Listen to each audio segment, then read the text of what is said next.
He commanded artillery in Afghanistan, but years later his name was erased from the archives and his achievements were attributed to someone else. When the veteran wrote, "He stole this," in marker directly on the commemorative plaque, he was arrested. But the photo ended up online, and a storm began. Who is he really? Why was he silenced for 20 years? And will the court acknowledge that the country betrayed its own hero? The shoebox sat on the top shelf, taped shut but still puffing dust from its corners. Inside, under yellowed newspaper clippings and brittle certificates, lay the fragments of a man who once commanded thunder. Colonel Everett Mason, U.S. Army, retired, hadn't opened that box in years. His fingers hovered over it now, arthritic, trembling slightly, before pulling it down. The metals still gleamed in places where his thumb had once rubbed them for luck. Bronze Star. Army Commendation Medal. Purple Heart, with a pin that never sat straight. Below them, the headline from the Stars and Stripes article dated August 2002. Artillery Ace Mason brings the rain, fire support saves Kandahar unit. He read it again. Just once. Folded it back with care. And then he turned back to the window, cracked glass, view of the alley, the usual. A homeless man rifled through a dumpster below, and Everett nodded slightly. "Won't be long," he muttered. The room around him smelled like boiled cabbage and liniment. The radiator clicked like distant gunfire. A peeling note taped to the fridge reminded him of his upcoming VA appeal hearing. Except the date had passed. Again. The notice denying his benefits sat open on the table, its language painfully bureaucratic. After a comprehensive review of case #A45-02-301, we regret to inform you that sufficient documentation to verify service-related injury or eligibility could not be located. Please contact Records Division to initiate further inquiry. He had contacted them dozens of times. The woman on the phone last month had even chuckled. "Sir, we don't have anything on a Colonel Everett Mason." "Are you sure that's how you spell it?" Yes. He was sure. He walked with a limp now, a legacy of shrapnel in his right thigh. The VA surgeon called it residual discomfort, which sounded like something a person could shake off. But Everett knew pain intimately. It never left.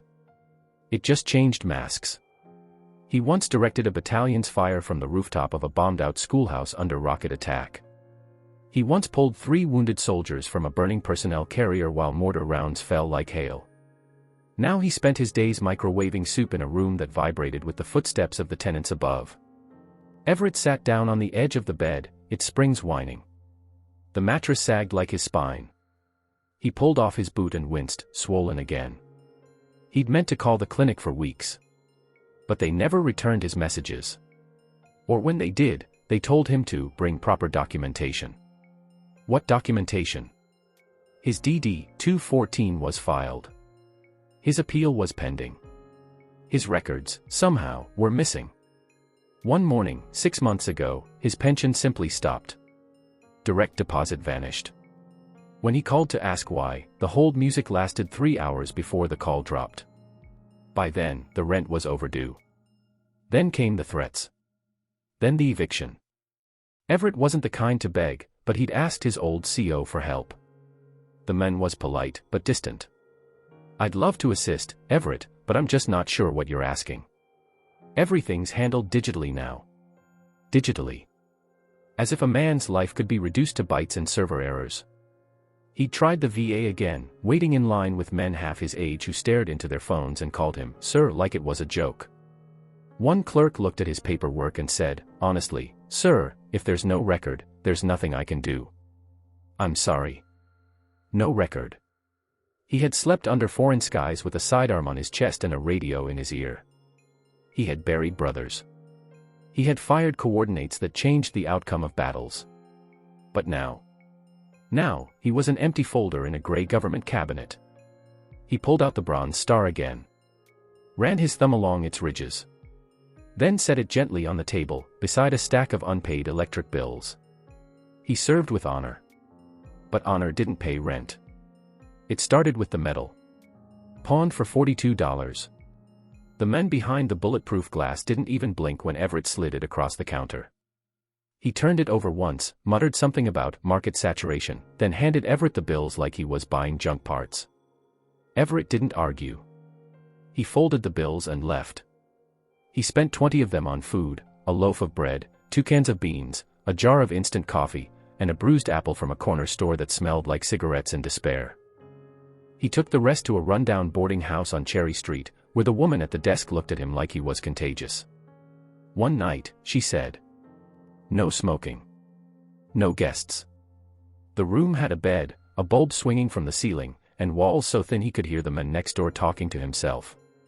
Everett lay on top of the covers, staring at the ceiling until sleep came in broken waves. That was 3 weeks ago. The rest of the medals followed. So did his field watch, the folding knife with the engraved handle, the leather belt that had once held a sidearm. By the end of the month, he had nothing left to sell but stories. And no one was buying those. When the money ran out, the streets took him. He learned quickly where to find soft cardboard, which alleys didn't flood in the rain, which gas stations had clerks who'd let him use the bathroom without calling the cops. He slept behind dumpsters, in park pavilions, under bridges where the wind never stopped howling. He layered clothes donated from churches and charities, the sleeves always too long or too short. He wrapped plastic bags around his socks to keep his feet dry. On bad nights, the pain in his leg flared until he bit down on his sleeve just to keep quiet. On worse nights, the memories came, not in dreams, but as flashes behind his eyes, men screaming over radios, the taste of grit and blood, smoke curling from sand-colored uniforms. And then came the hunger. Not the ache of a missed meal, that passed quickly. Real hunger was different. It was hollow and furious, a gnawing panic that turned hours into slow torture. Everett once hallucinated a roast chicken walking beside him. Another time he picked up a discarded cheeseburger from a trash can, peeled off the fuzz, and ate it cold. He didn't care anymore. One morning, he dragged himself to the city clinic. He hadn't eaten in 2 days and was coughing up something dark. He waited in the hallway, head lowered, coat zipped to his chin. When they finally called his name, a nurse wrinkled her nose and said, "You'll need ID and proof of income." "I don't have income," he rasped. "Then you'll need to fill out a financial disclosure form." "I've done that. Twice." The nurse tapped on a keyboard for a moment, then shook her head. "I'm sorry. There's nothing in the system." The words again. That system. That ghost. He left, shoulders hunched against the wind, and walked 5 miles to City Hall for a Veterans Affairs open session. He stood in line for an hour, behind men in clean jackets with neat folders. When he finally stepped up to the mic, the councilwoman running the session asked him to speak up. "I served in the 131st Fire Battalion. Operation Iron Mantle. My pension was cut. No one's helping me." She blinked. "Do you have your case number?" "No. Just my name." Her smile was the bureaucratic kind, polite and dismissive. "I'd recommend contacting the VA's main line. We don't handle federal cases here." He opened his mouth, but she was already calling the next name. Behind him, someone muttered, "Another nut job." Later that night, Everett sat on the steps of the War Memorial downtown, a marble crescent inscribed with names of the fallen. He'd been part of the fundraising effort 2 decades earlier. Helped choose the quote etched into the stone, "We remember because they gave everything." Now a security guard in a yellow jacket tapped him with a flashlight. "You can't sleep here, man."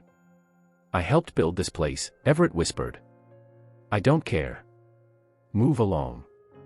"I was there. Kandahar. Fallujah. You want a citation? Move along." He stood up slowly, bones aching, and shuffled away into the dark. He was invisible now. Not even a shadow. They didn't just forget him. They erased him. It was supposed to be a quiet morning. The city had just installed a new bronze plaque in Patriot Square, a tribute to Operation Iron Mantle, commemorating its 20th anniversary. Everett passed by the plaza purely by accident. He'd spent the night tucked behind a shuttered cafe, and his feet had led him here like muscle memory. The plaque gleamed in the pale sunlight, polished to perfection. Tourists snapped photos. A small girl placed a flower at the base. Everett moved closer, limping, jaw clenched against the pane. And then he saw the name. Lieutenant Colonel Raymond Fields, Unit Commander, 131st Fire Battalion. He froze. The words shimmered, as if taunting him. He read them twice, then a third time. Raymond Fields hadn't commanded that unit. Everett Mason had. He felt heat rise in his chest, the world narrowing to a tight tunnel. The sounds of traffic, laughter, and birds faded under the roar of a memory, hot wind, mortar fire, shouted coordinates, the smell of scorched earth. Kandahar. 2002, they were pinned under heavy enemy fire, 4 squads spread too thin. Everett had radioed for extraction, but command was scrambled. So he did what command wouldn't, led the counter-barrage himself. Crawled out under fire to realign a howitzer battery. Saved a platoon with a perfect salvo. Raymond Fields. He'd been back at base, out with a stomach bug, according to the after-action report. But when the awards were handed out, Fields took the podium. Everett hadn't protested. He was a soldier. He followed the chain of command.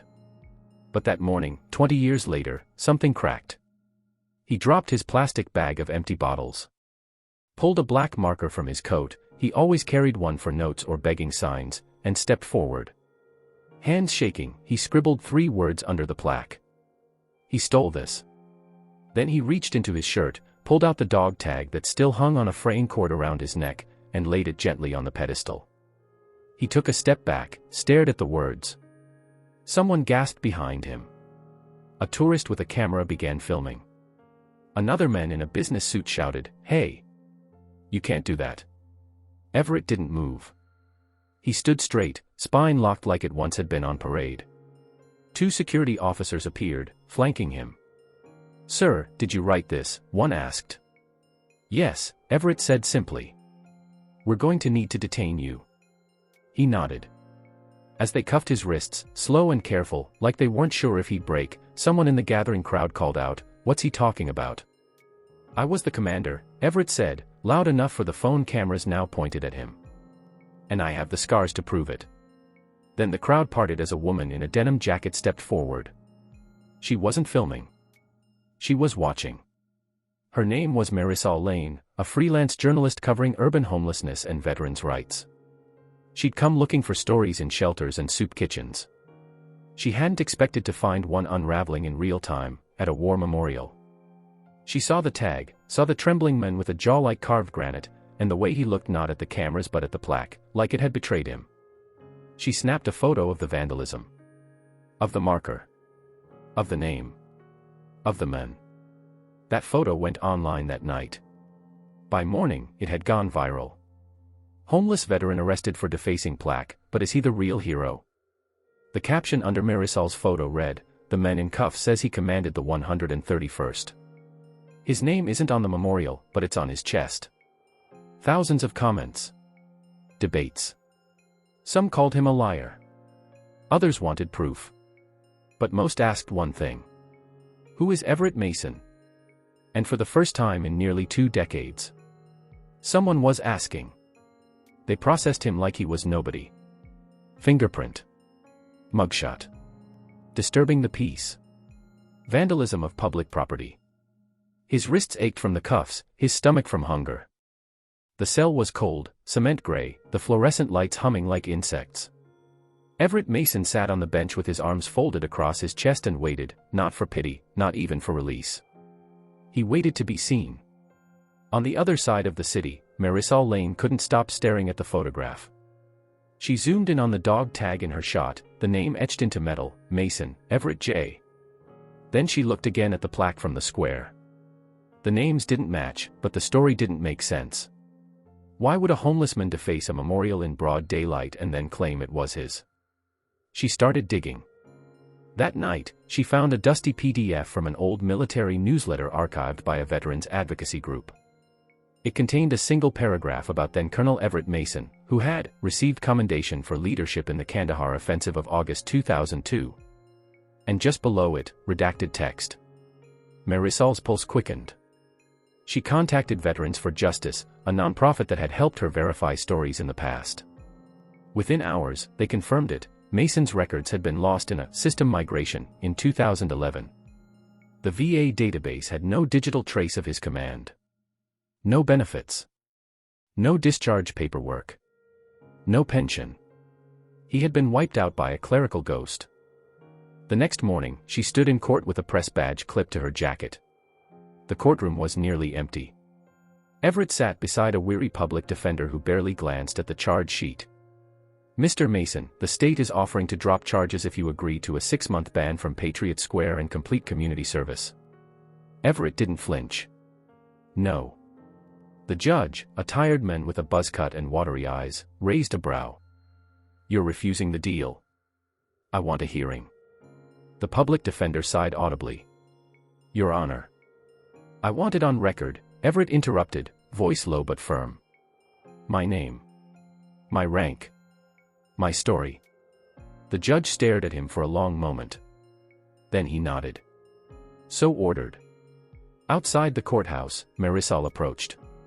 "Colonel Mason," she said gently. He looked at her through narrowed eyes. "You're the one with the camera. I'm also the one who believes you." He said nothing. "I think there's a bigger story here. And I want to help tell it." He studied her for a long time, then nodded once. Within 48 hours, her article went live. "The Lost Commander: How Bureaucracy Erased a War Hero." Everett Mason commanded the 131st Fire Battalion during Operation Iron Mantle. His name is not on the monument. His pension vanished a decade ago. His medals were sold to survive. And yet, his service is verified by paper records buried in archives the VA never digitized. The piece exploded across veteran forums, local news outlets, and even national blogs. Retired soldiers began to write in. One of them, Sergeant Marvin Kestler, a radio technician from Mason's unit, reached out directly. "I still have the tapes," he told Marisol. "Field logs from Kandahar. They're analog, but you can hear his voice giving the coordinates. He saved us." Marisol met Kestler at his home in Queens. Together, they played the scratchy tape on an old recorder. "Charlie, 3, adjust azimuth. Target lock confirmed. Fire in sequence. This is Mason. I repeat, this is Mason, splash incoming. Clear as day." Another soldier sent a photo of a field operation report, hand-signed by Colonel Everett Mason, dated 3 days after the date on the plaque. Dozens more came forward, testimony after testimony, email after email. The story was out. It couldn't be stopped. Local news picked it up. Then national radio. Even a late-night show host mentioned it in a monologue. "A war hero wiped out by a printer error, someone give this man his benefits back in a damn parade." Back in court, Everett sat quietly while his defender read a motion to dismiss the charges. "This man is not a criminal," she said. "He is a forgotten name in our nation's ledger. A casualty of a system that erased its own." The courtroom was silent. Even the judge shifted in his chair. For the first time, Everett looked less like a ghost, and more like a man the world had started to remember. The hearing was held in the same municipal building where they'd once ignored him. Only this time, the chairs were full. Veterans in worn jackets filled the rows, some with walkers, some in wheelchairs, all silent, watchful. Reporters lined the back wall. Marisol sat near the front, notebook in hand, her eyes locked on the man at the center of it all. Everett Mason. He sat upright in a charcoal gray suit borrowed from a church outreach program, medals pinned neatly on his chest, not for display, but defiance. He looked older than the photos now circulating online, but more alive than he had in years. The city council had called a special session in response to the public outcry. Emails had flooded in. So had letters, hundreds of them. From soldiers. From families. From children who had learned Everett's name in history class just days before. At the center of the proceedings stood Councilwoman Renner, the same official who had once waved him off with a smile and a script. Her tone was different now. "Mr. Mason," she began, "we recognize that a grave error may have occurred. This hearing is to consider the evidence brought forth regarding your service, your pension, and your representation, or lack thereof, in public records." Everett didn't flinch. A lawyer for the Department of Veterans Affairs spoke next, carefully choosing his words. Our internal review confirms a case file was lost during the 2011 database transition. Colonel Mason's service in Operation Iron Mantle was, and is, authentic. The VA deeply regrets the oversight. Murmurs in the crowd. Everett's public defender stood and spoke. Authentic? That word doesn't account for 10 years of suffering. This man was left to rot while someone else wore his accolades. Then came the testimonies. One by one, his former comrades took the stand: Sergeant Kessler, with the tape recorder; Lieutenant Donna Ruiz, who'd once ridden with Mason in a convoy under fire; Corporal James Lowe, who recalled Mason pulling him from wreckage when enemy rounds lit the sky. "He never once asked for credit," Lowe said. "He just asked us to live." The recordings were played aloud in the chamber. Everett's voice echoed from the dusty past, clear, commanding, calm. Gasps. Silence. Councilwoman Renner cleared her throat. "Mr. Mason, would you care to say anything?" Everett rose slowly. The room leaned toward him. "I didn't come here to ask for pity," he began. "I didn't even come for an apology. I came because someone had to say, enough. Enough silence. Enough forgetting. You don't erase a man's name and expect him to stay buried." He scanned the faces. "This wasn't just about me. There are others. Veterans sleeping in parks. Dying on wait lists. Vanishing from systems built to honor them. If you fix this, fix all of it." Applause broke the stillness. Someone shouted, "That's right." Councilwoman Renner stood again. "Colonel Mason, on behalf of the City of New York and the Department of Veterans Affairs, we formally acknowledge your command in Operation Iron Mantle.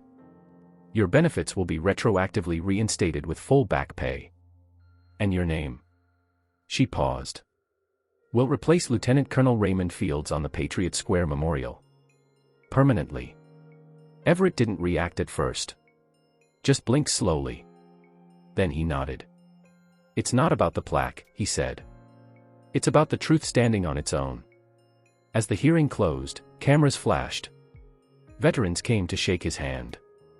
A young Marine saluted him, tears brimming. Everett returned it, slow and firm. Outside, the street buzzed with energy. Protesters held signs, "Justice for the Forgotten, where are the other Everetts?" And in that moment, Everett Mason was no longer invisible. Not just because the city saw him, but because he had made it see itself. The bronze caught the morning sun like it had been waiting for him. Patriot Square was quieter than usual, the city seeming to hold its breath. Rows of folding chairs stretched toward the memorial, filled with veterans, city officials, journalists, and strangers who only knew Everett Mason by what they'd read. But they came. To hear. To see. To witness. At the base of the statue, a new plaque had been installed, polished, centered, permanent. Colonel Everett J. Mason. Commander, 131st Fire Battalion, Operation Iron Mantle. Truth does not fade. It waits. Everett sat in the front row in a charcoal gray suit, the same one from the hearing. He leaned forward slightly in his wheelchair, eyes on the plaque, hands folded over a simple wooden cane. Marisol stood off to the side with her notebook closed for once. She wasn't here as a reporter today. She was here as a friend. A city official stepped up to the microphone and spoke, thanking everyone for attending. He recited Everett's service history, the commendations, the decades of duty, the years lost to silence. But Everett barely heard the words. He was focused on the inscription. On the names beside his. On the space that had once denied his presence. When he was called forward, Everett took his time.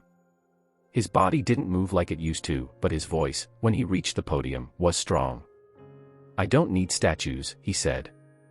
"I need it to be believed." He looked out over the crowd. "This plaque isn't just for me. It's for everyone who disappeared into red tape. For every soldier who went home to nothing. We don't want pity. We want recognition. And a chance to live with dignity." There was no applause right away. Just stillness. Then one clap. Then another. Until the whole crowd stood. As he turned to leave, a young boy broke through the rows and stood before him, eyes wide. "Were you really a colonel?" Everett smiled gently, rested a hand on the boy's shoulder. I still am. And as the wind moved through the square, someone in uniform raised a hand in salute. They had tried to bury him. But he was the seed.